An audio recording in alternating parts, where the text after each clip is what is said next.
Hello everyone, welcome back to the channel. In today's video, we are going to learn JavaScript function using a very simple example.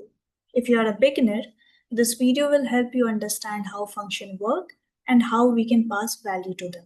So let us get started.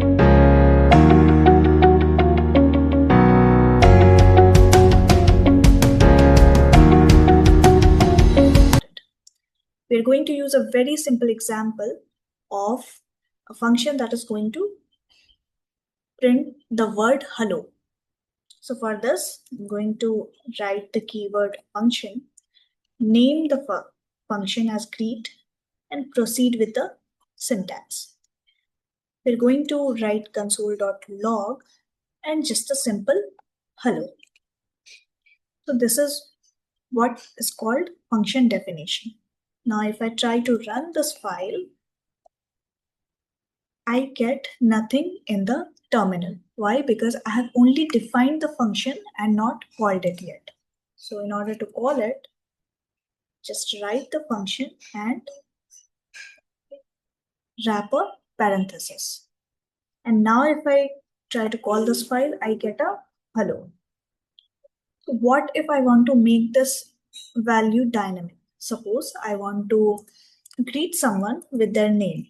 Suppose if I want to say hello Tom or hello Sam. So in order to achieve these kind of output, what we can do is we can make our function dynamic with the help of something called parameters and argument.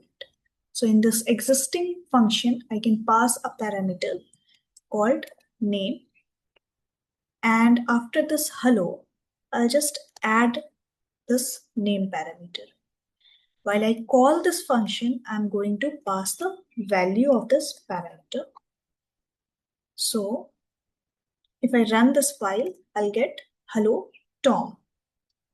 Another way could be we can just store this value into a variable and use this variable to whenever we call this function. So suppose if I call this greet function with the variable called x, we'll see hello Tom and hello Sam.